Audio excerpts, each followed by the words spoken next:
ये आज हम लोग अपना क्लास त्रिकोणमिति जो बहुत दिन से प्रतीक्षित था कि आज इसको पढ़ाना है उसकी शुरुआत कर रहे हैं। त्रिकोणमिति आप जैसे कि देख रहे हैं हिंदी में त्रि यानी कि तीन, कोण मिति मापन से बना। अंग्रेजी बेसिकली अंग्रेजी में जमता है तो ट्रिगोनोमेट्री।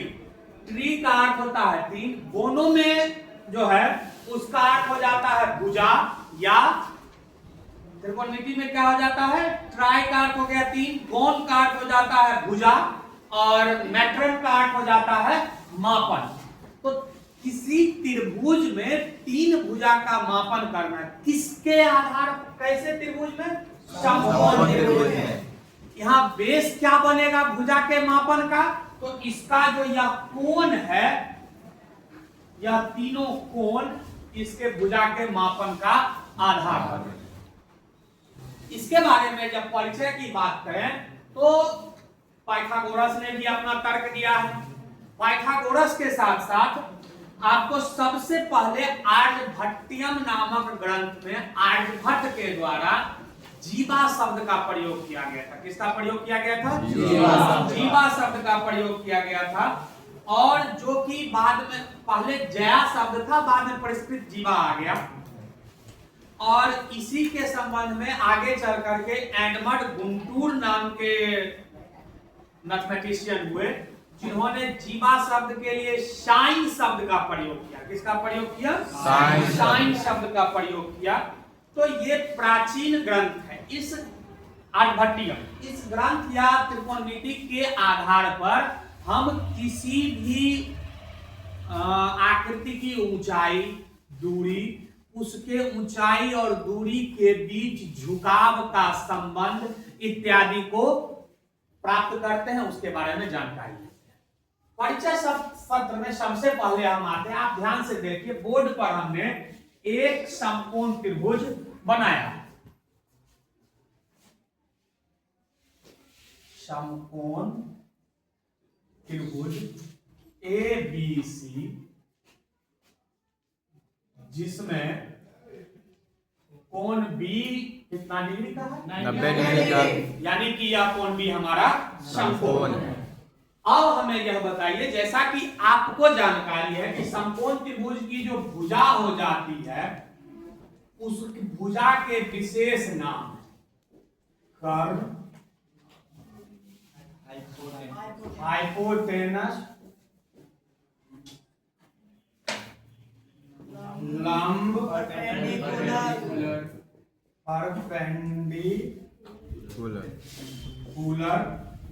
आधार।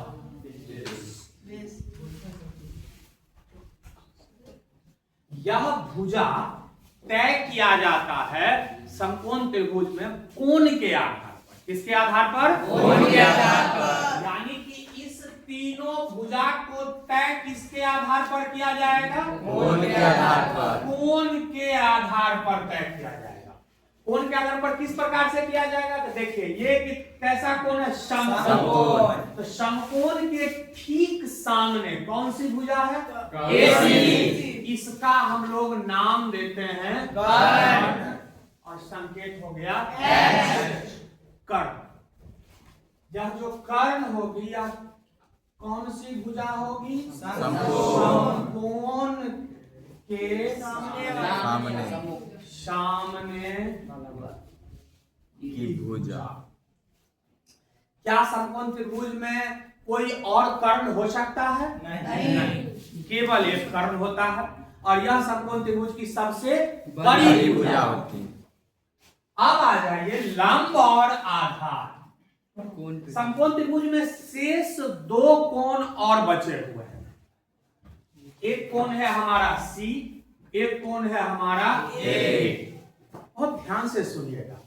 अब जिस कोण की आप चर्चा करेंगे, यदि हम A की चर्चा करते हैं तो उसके सामने की भुजा, सम्मुख भुजा लंब हो जाती है और उसकी संलग्न भुजा आधार हो जाती है।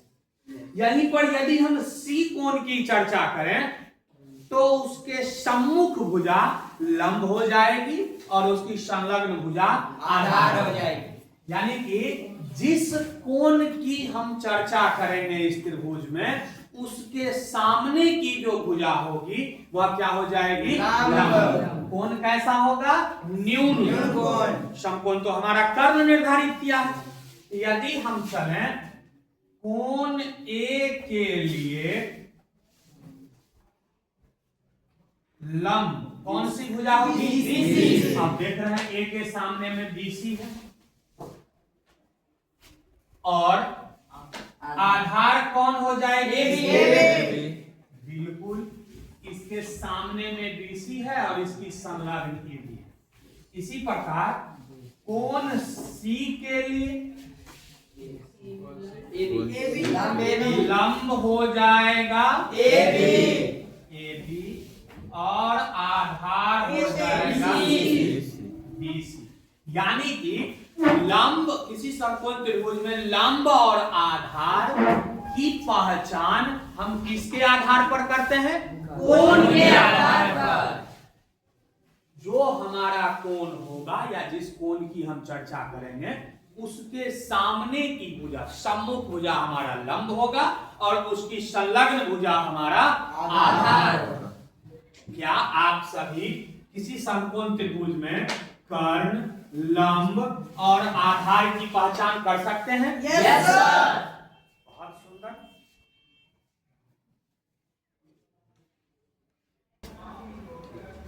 आप गौर से देखिए, हमने बोर्ड पर में दो अलग अलग एंगल में डिजाइन में त्रिभुज बनाया है और दोनों के दोनों समकोण त्रिभुज। कैसे त्रिभुज है? समकोण त्रिभुज। हमारा जो यह आकृति प्रथम है और यह आकृति द्वितीय है, इसमें कोण E बराबर 90 डिग्री है और यहाँ पर कोण Y इक्वल टू 90 डिग्री। आपको ये बताना है कि प्रथम आकृति में कर्ण कौन सा है? X। बिल्कुल, H हो गया X Z। अब आपसे हम ये पूछने जा रहे हैं, मेरे प्रश्न को जरा ध्यान से सुनिएगा कि इस प्रथम आकृति में लंब कौन सा है? बिल्कुल सही उत्तर नित्यानंद का है कि सर किस कोण के अनुसार आप पूछ रहे हैं। अभी ही आपको ये बात समझाए हैं कि समकोण त्रिभुज में बिना कोण की जानकारी लिए हुए लंब और आधार या कर्ण बता पाना संभव नहीं है। यहाँ पे लंब, ये समकोण की जानकारी थी तो हमने कर्ण बता दिया। अब हम आपसे पूछ रहे हैं बिल्कुल एज यूजुअल, कोण X के लिए P कौन सा हो जाएगा? YZ। X के लिए YZ और B X। चलिए, ये दूसरी आकृति में आप लोग, हम चाहते हैं कि आप आइए कोई बोर्ड पर में और वो आकर के बना करके इसको बताइए कि कौन सा लंब है, कौन सा आधार है और कौन आएगा। चल,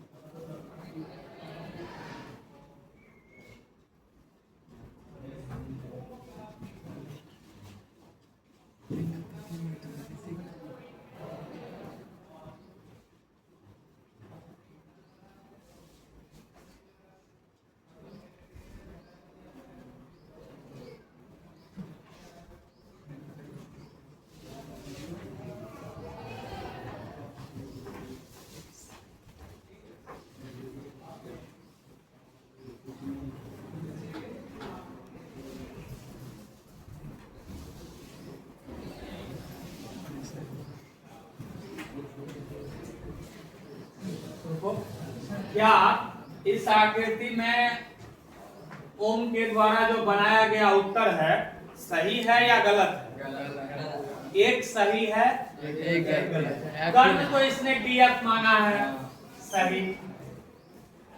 लंब डी के लिए इसने कहा है ईएफ, यह भी सही। लेकिन डी अब जब आधार में जब इसने आया तो ईएफ ठीक ऊपर भी लंब भी और आधार भी, कौन सा होगा? डी होगा F हो जाएगा। क्या हो जाएगा? डी होगा। हाँ, डी हो जाएगा। क्या हो जाएगा? डी। प्रयास अच्छा था।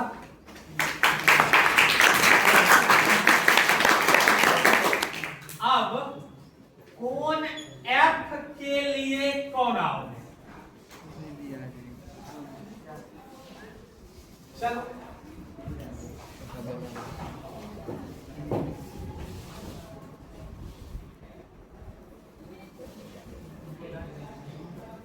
देखते हैं क्या लगता है, सही होगा? हो जाएगा।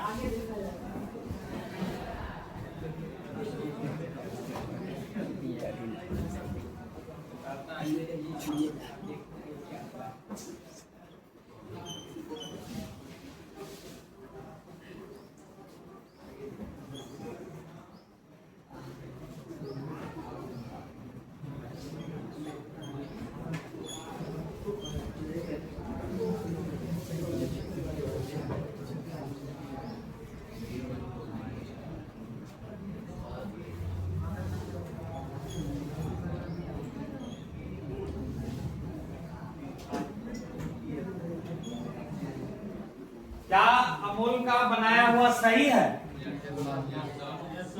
लंब डीई बिल्कुल सही है। कर्ण डीएफ, कर्ण तो चेंज होता नहीं है, वो सही है। आधार ईएफ बिल्कुल सही है। जोरदार ताली।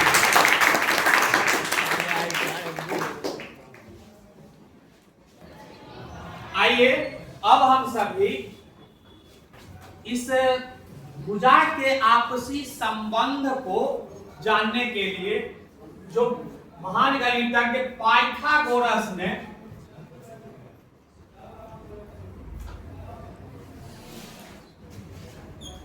एक प्रमेय दिया था, उस प्रमेय के का हम लोग बहुत ज्यादा त्रिकोणमिति में प्रयोग करते हैं उस भुजा को ज्ञात करने के लिए, जो कि क्या हो जाता है? h square plus bs। इसी को कहीं कहीं पर आप लिखा हुआ देखते हैं, स्क्वायर को हटाया उधर भेजा तो p स्क्वायर प्लस bs। कोई दिक्कत है? अब यहाँ पर मैं अलग अलग अंक या आपको मेजरमेंट दिया जाएगा और वहां से पाइथागोरस ट्रिपलेट निकालना होता है। जैसे कि 3 4 5 एक पाइथागोरस ट्रिपलेट है, 6 8 10 एक पाइथागोरस ट्रिपलेट है। तो ये विभिन्न प्रकार के पाइथागोरस ट्रिपलेट हैं, जिसे मैं कक्षा 9th में एक दिन डिटेल में पढ़ा दिया था। आप लोग रिवीजन कर लीजिएगा पाइथागोरस ट्रिपलेट का। इस पर हम अभी ज्यादा फोकस नहीं कर रहे, रिवीजन में आप लोग को पढ़ाए हुए। इस पाइथागोरस प्रमेय से जब हम लोग आगे बढ़ते हैं तब आ जाती है त्रिकोणमितीय अनुपात का परिचय।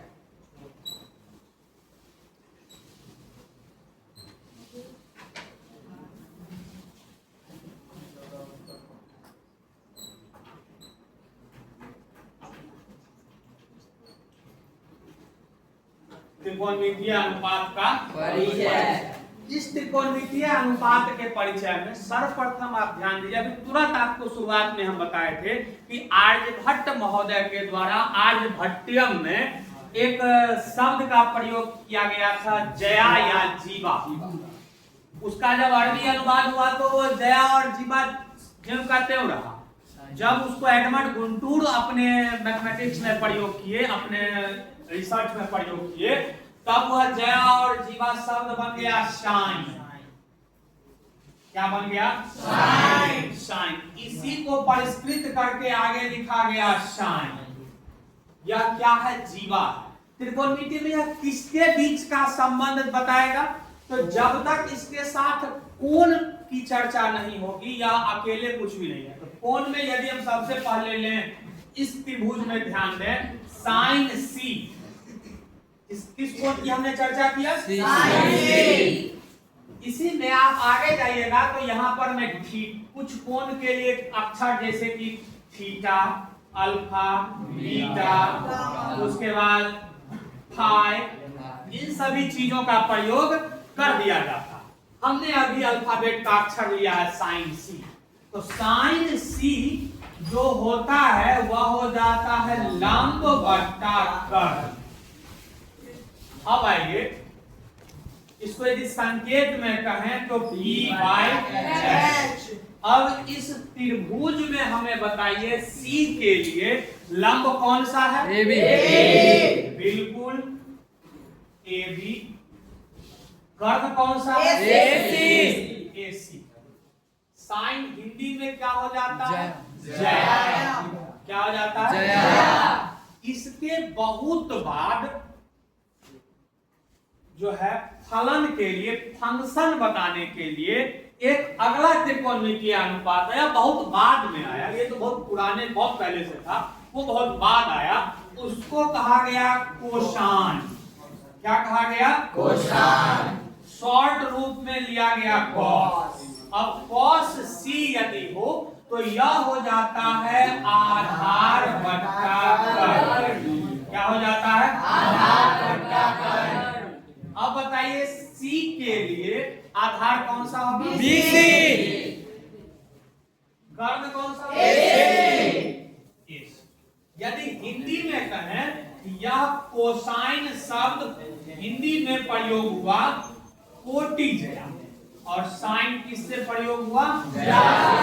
ऑब्जेक्टिव क्वेश्चन बिहार बोर्ड कई बार पूछी है 10th के एग्जाम में कि निम्नलिखित में से किस त्रिकोणमितीय अनुपात का को जया कहा जाता है? तो उसके लिए साइन होगा। किस त्रिकोणमितीय अनुपात को कोटि जया कहा जाता है? एक और त्रिकोणमितीय अनुपात आई टेन, जिसको बाद में पहले कहा गया टेंजेंट। यह शॉर्ट रूप आया किसका? टेन। टेन सी किसके बीच जो आया? टेन सी या साइन बट्टा कॉस करने से आया। तो साइन बट्टा जब कॉस करेंगे तो लंब बट्टा कर्ण और आधार बट्टा कर्ण, तो कर्ण से कर्ण क्या बचेगा? लंब बट्टा आधार। यानी कि P/B। अब बताइए C के लिए P और हिंदी में इस टेंजेंट को कहा गया स्पर्शजया। क्या कहा गया? स्पर्शजया। अब तीन और त्रिकोणमितीय अनुपात जो इसके व्युत्क्रम थे, उल्टा व्युत्क्रम। साइन के व्युत्क्रम में कॉसेक सी, कॉस के व्युत्क्रम में आ गया सेक सी, और टेन के व्युत्क्रम में आ गया कॉट। कॉस सी जब उल्टा है तो कर्ण बट्टा लंब,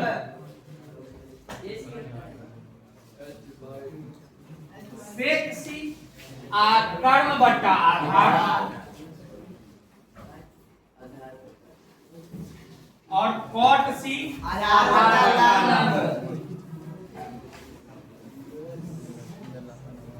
अब जरा आइए, कर्ण है इस C के लिए AC, लंब है AB।